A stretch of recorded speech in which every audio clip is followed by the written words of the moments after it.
Hello everyone, চলে এসেছে আবার একটা নতুন ব্লগ নিয়ে। তো রোজকার মতোই সকালে উঠেই ফার্স্টে একটু চিয়া সিড খেয়ে নিয়েছিলাম। দেন আজকে ব্রেকফাস্টে একটু নিয়েছিলাম বাটার টোস্ট আর একটা এগ বয়েল করে নিয়েছিলাম। আজকে দুপুরে একটু কম্পিউটার ক্লাসে এসেছিলাম, আজ আমাদের সার্টিফিকেট দেওয়ার ছিল। তো আমি আগে অন্য জায়গা থেকে কম্পিউটার কোর্স করেছি, সেখানে আমি ট্যালি, ডিটিপি আর বেসিকটাও শিখেছিলাম। আর এখান থেকেও আমি একটা 3 মাসের কোর্স করেছি। আর এখানে যে প্রজেক্টগুলো দেখছে এগুলো আমাদেরই, আমরা একটা টিম ওয়ার্ক করেছিলাম। আর রেড কালারের যে এমপ্লয়েবিলিটি স্কিল যে প্রজেক্টটা ছিল ওটা আমি আর আমার দুটো ফ্রেন্ড মিলে করেছিলাম।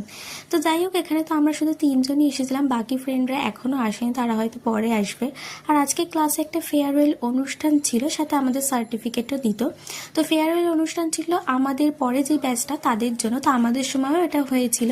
আর ইনি হচ্ছে আমাদের কম্পিউটার ম্যাম তো ভীষণ ভালো, আর আমাদের ভীষণ ভালোভাবেই ক্লাস করাতেন উনি। তো যাই হোক, ক্লাসটাকে ভীষণ মিস করবো। আর আমাদের এখানে কিন্তু 3 মাসের ক্লাসে বেসিক কম্পিউটারের সাথে কিছুটা স্পোকেন ইংলিশ আর বিভিন্ন ধরনের অ্যাক্টিভিটিসও শেখানো হতো। তো লাস্টে ম্যামকে বাই করে আমরা বেরিয়ে এসেছিলাম। আর আজকে এসে দেখলাম যে মা তো লাঞ্চে অনেক কিছুই করেছে, তো লাঞ্চ করেই ঘুমিয়ে পড়েছিলাম। দেন সন্ধ্যাবেলা একটা কুরকুরে খেয়েছিলাম। That's it for today, tata.